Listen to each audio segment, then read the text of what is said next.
Hello friends, welcome back to the learning zone. Myself Manoj Kumar. सबसे पहले तो मैं आपसे माफ़ी चाहूँगा कि पिछले काफ़ी दिन से हम जो है वो वीडियो अपलोड नहीं कर पा रहे थे। तबीयत ख़राब थी जिस कारण जो है वो हम वीडियो अपलोड नहीं कर पाए। अब आगे से जो है वो आपको रेगुलर वीडियो मिलती रहेगी। आपके इस बीच जो है वो कुछ एग्ज़ाम कैंसिल भी हुए हैं, कुछ पोस्टपोन भी हुए हैं, तो उनको अगर आप मन में जो है वो किसी तरह का स्ट्रेस मत लीजिएगा। उनको लेके एग्ज़ाम जो है वो ज़रूर होंगे। इसमें अगर टाइम लगता है तो आपके लिए अच्छी बात है। आगे से जो भी एग्ज़ाम होंगे वो आपके सिलेबस के अकॉर्डिंग होंगे और अच्छी तरह से होंगे, यानी उनमें जो है वो पैसे दे के नौकरी लगने वाले चांस जो है वो काफ़ी मिनिमम हो जाएंगे। ठीक है, तो हिम्मत मत हारिएगा। चलिए स्टार्ट करते हैं आज का टॉपिक। आज का हमारा टॉपिक है हरियाणा के उपनाम। हरियाणा को जो है वो और भी कई सारे नामों से जाना जाता है। कई विद्वान जो है वो इसको अलग अलग नाम दिया है, अलग अलग विद्वानों ने। आज हम वो सब पढ़ेंगे और प्राचीन इतिहास में जो है वो हरियाणा को किस नाम से जाना जाता था वो भी इस क्लास के अंदर पढ़ेंगे। यहाँ से जो है वो आपके क्वेश्चंस पूछे जाते हैं हर बार एग्जाम में। चलिए स्टार्ट करते हैं। हरियाणा के नाम की उत्पत्ति की अगर हम बात करें तो प्राचीन समय में हरियाणा को किस किस नाम से जाना जाता था? ब्राह्वर्त, आर्यवर्त, ब्राह्मदेश के नाम से जाना जाता था। ये याद रखना आपको। अगर ऑप्शन में आ जाता है कि हरियाणा को इनमें से किस नाम से जाना जाता है, और इसमें ऑप्शन में जो है वो सभी ऑप्शन होते हैं, ब्रह्मवर्त और आर्यवर्त और ब्राह्मोपदेश, तो आप जो है वो उपरोक्त सभी को ठीक करेंगे यहाँ पे। ठीक है, नेक्स्ट देखिएगा, विद्वानों द्वारा हरियाणा को दिए गए नाम। ब्रह्मदेव के उद्भव के कारण हरियाणा का नाम क्या पड़ा था भाई? याद रखिएगा, ब्रह्मदेव के उद्भव के कारण हरियाणा का नाम क्या पड़ा था? ब्राह्मवर्त पड़ा था। ज़्यादा अनाज होने के कारण बहुधान्य कहा जाता है हरियाणा को। हरियाणा में अनाज की मात्रा जो है वो ज़्यादा होती थी, पैदावार जो है वो हमेशा से ज़्यादा रही है, अभी भी शायद दूसरे या तीसरे नंबर पे है पूरे इंडिया के अंदर। तो इस कारण हरियाणा को क्या कहा जाता है? बहुधान्य कहा जाता है। भोरगांव के शिलालेख के अनुसार हरियाणा को क्या कहा जाता था? हरियंक कहा जाता था।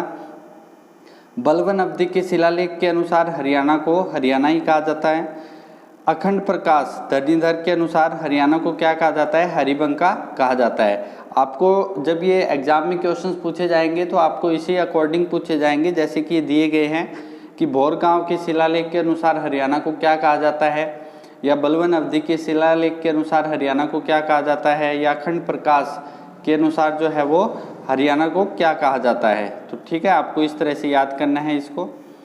नेक्स्ट देखिएगा, HR गुप्ता के अनुसार हरियाणा को किस नाम से जाना जाता था? हरियाणा के नाम से जाना जाता था। ये बिल्कुल ऑफिशियल डाटा है। ठीक है, इसमें से गलत क्वेश्चन होने की जो मिनिमम चांसेज है, हो सकता है 0.1% चांस हो सकता है कि कोई जो है वो गलत हो, लेकिन जो है वो 99.9% जो है भी ये ऑफिशियल डाटा है। इसमें सारे क्वेश्चन जो है वो बिल्कुल सही होंगे। HSSC का आपको भी पता है कि वो कुछ भी गलत कर सकती है, लेकिन हम जो है वो ऑब्जेक्शन लगा सकते हैं अगर हमारे आंसर बिल्कुल ठीक है तो। यदुनाथ सरकार के अनुसार क्या कहा जाता है? हरियाणा को हरियाल कहा जाता है। महाराज कृष्ण हरना, राहुल सांकृत्यायन के अनुसार हरि धान्य के, युद्ध प्रकाश के अनुसार अभिहरना, और जोशी अवस्थी के अनुसार ऋग्वेद से उत्पन्न। याद रखिएगा, HR गुप्ता के अनुसार क्या रहेगा? आर्यना। आर्यना क्या होता है? आर्यों का घर। ठीक है, आर्यों का घर कहा जाता है हरियाणा को। यदुनाथ सरकार हरियाल, हरियाल किसके अनुसार कहा जाता है? यदुनाथ सरकार के द्वारा। ठीक है, ये याद रख लीजिएगा, ट्रिक बना लीजिएगा इसकी किसी भी तरह से, कि सरकार जो है वो क्या करती है? हरियाली लाने की कोशिश करती है ना, ताकि तरक्की हो सके, है ना। क्योंकि हमारा जो देश है उसके 70% जो पॉपुलेशन है, 70 to 65% पॉपुलेशन वो खेती बाड़ी में ही लगे हुए हैं। तो सरकार क्या चाहती है कि ज़्यादा से ज़्यादा हरियाली हो, ज़्यादा से ज़्यादा अनाज उगाए जा सके। तो सरकार से आप याद रख लीजिएगा हरियाल। ठीक है, उसके बाद क्या है? महाराज कृष्ण का अनुसार क्या है? हरना। ठीक है, हरना का मतलब होता है लूटपाट, क्योंकि पिछले काफ़ी जो इतिहास की अगर हम बात करें तो उसमें हरियाणा के काफ़ी मंदिरों को लूटा गया था। यहाँ से सोने जेवर जो है वो चुरा के दूसरे मुगल कालीन जो राजा थे वो भी अफगानिस्तान इस तरफ जो है वो लेके गए थे लूट के यहाँ से धन। तो महाराज कृष्ण के अनुसार याद रखना हरना। अब याद रखिए, इसकी भी ट्रिक बना सकते हैं आप। कृष्ण क्या करते हैं, हमारे कष्ट हर लेते हैं, ठीक है। अगर हम महाराज कृष्ण देवता जो है उनकी अगर हम पूजा करते हैं तो वो क्या कर लेते हैं, हमारे कष्ट हर लेते हैं। तो हरने से याद रख लेना, हरना। राहुल संकीर्तन के अनुसार हरि धान्य के, युद्ध प्रकाश के अनुसार क्या है, अभियारणा, और जोशी अवस्थी के अनुसार ऋग्वेद से उत्पन्न। किसी भी तरह से ट्रिक बना के आप इनको याद कर सकते हैं। ऋग्वेद के अनुसार जो है वो हरियाणा को रज हरियाणे के नाम से जाना जाता है, ठीक है। ऋग्वेद के अनुसार हरियाणा को किस नाम से जाना जाता है, रज हरियाणे। और यहाँ पे थानेश्वर जो पीछे जो है वो पुराने टाइम में इसको थानेश्वर कहा जाता था, और सरस्वती नदी का भी वर्णन मिलता है ऋग्वेद में, ठीक है। ये याद रखिएगा कि ऋग्वेद में किस किस चीज़ का वर्णन मिलता है हरियाणा से संबंधित। एक तो हरियाणा को रज हरियाणे के नाम से जाना जाता है ऋग्वेद में, इसके अलावा थानेसर जो कुरुक्षेत्र में है, और सरस्वती नदी का भी वर्णन मिलता है। वामन पुराण जो है उसमें हरियाणा को कुरु जंगल के नाम से जाना जाता है, ये भी याद रखिएगा। वामन पुराण में जो है वो हरियाणा को क्या कहा जाता था, कुरु जंगल कहा जाता था। और ब्रह्मशील झील का भी वर्णन मिलता है, ठीक है, ये भी याद रखना है। ब्रह्म सरोवर झील जो है वो कहाँ है, ये भी कुरुक्षेत्र में है, और वामन पुराण में इसका जिक्र है, ठीक है। इसके अलावा जो है वो राजा कुरु थे, जो उन्होंने जो कुरुक्षेत्र में जो भी कुरुक्षेत्र का जो स्थल है, ये कहा जाता है, ये एक कहानी के तौर पे बताया जाता है कि वामन पुराण के अनुसार जो राजा कुरु थे उन्होंने भगवान शिव के जो नंदी हैं उसके द्वारा जो है वो इस प्रदेश को तैयार किया था, उसकी मिट्टी को तैयार किया था ताकि उसको उपजाऊ बनाया जा सके, ठीक है। पाणिनि जो है वो किसके द्वारा लिखी गई है, पाणिनि द्वारा एक पुस्तक लिखी गई है अष्टाध्यायी, ठीक है, ये याद रखिएगा। अष्टाध्यायी किसके द्वारा लिखित है, पाणिनि द्वारा। उसके अंदर भी जो है वो हरियाणा के काफ़ी सारे शहरों का वर्णन मिलता है। वो कौन कौन से क्षेत्र हैं उनको पढ़ लेते हैं। शेरसिक, ये भी याद रखिएगा, इस तरह से भी प्रश्न पूछा जा सकता है कि पाणिनि की अष्टाध्यायी के अनुसार सिरसा को क्या कहा जाता था, ठीक है, या सिरसा का पुराना नाम क्या था। तो शेरसिक याद रखिएगा, स से सिरसा, स से शेरसिक, ये इस तरह से ट्रिक बना लीजिएगा आप। कपिस्थल, केथल, ठीक है, ये सबको पता ही होगा। कालकूट जो है वो काल का, ठीक है, काल और काल दोनों में सेम आ रहा है ना, देखिए काल में, कालकूट में भी काल आ रहा है और कालका में भी काल आ रहा है, तो यहाँ से ध्यान रखिएगा कि कालकूट किसका पुराना नाम था, कालका का। और ताशन्या जो है वो टोहाना का, ठीक है, ताशन्या जो है वो किसका नाम था पुराना, टोहाना का। और इन सभी क्षेत्रों का वर्णन किस में मिलता है, पाणिनि की अष्टाध्यायी की पुस्तक में मिलता है। भानभट्ट की एक पुस्तक है हर्षचरित, ठीक है, याद रखिएगा। हर्षचरित जो है वो पुस्तक किसने लिखी थी, भानभट्ट ने लिखी थी। इसमें भी हरियाणा का वर्णन है और इसमें हरियाणा को श्रीकंठ जनपद के नाम से जाना जाता था।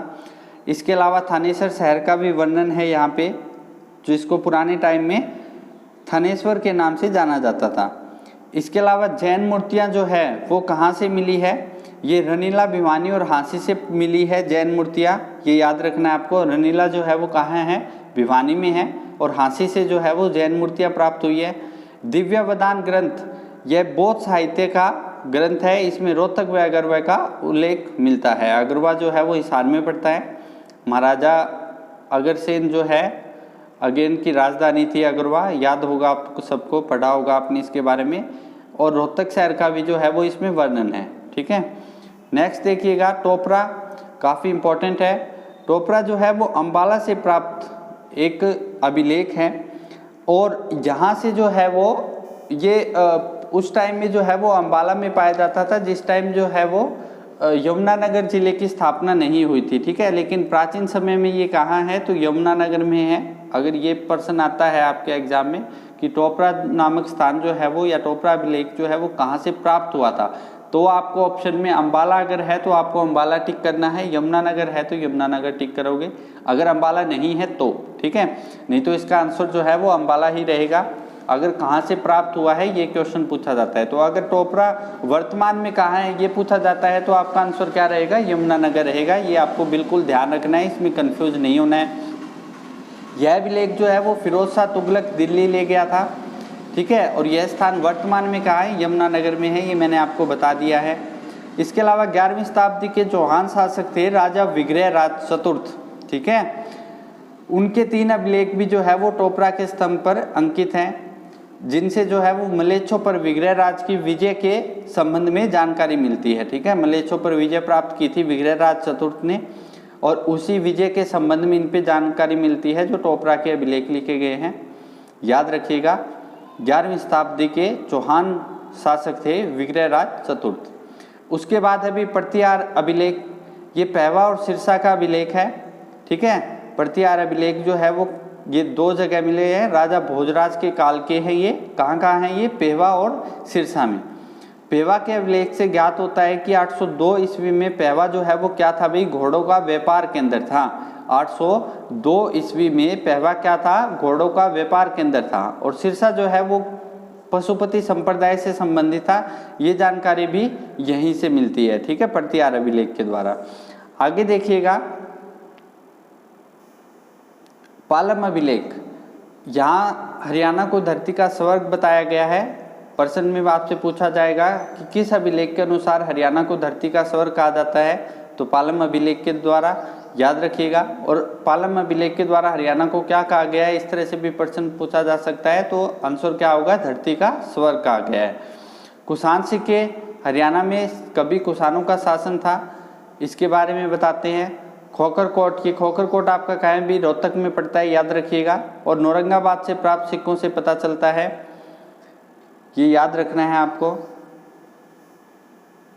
तो ये आज की हमारी फ्रेंड्स एक वीडियो थी। इसमें जो है वो हमने ये पढ़ा है कि हरियाणा को प्राचीन समय में किन किन नामों से जाना जाता था, और हरियाणा के इतिहास के बारे में पढ़ा है। हरियाणा के इतिहास की जो है वो काफ़ी सारी वीडियो जो है वो आपको अभी मिलेगी आने वाले टाइम में। हम रेगुलर जो है वो कम से कम एक वीडियो ज़रूर अपलोड करेंगे हमारे चैनल पे। अगर आपको ये वीडियो पसंद आई तो दोस्तों में शेयर ज़रूर कीजिएगा।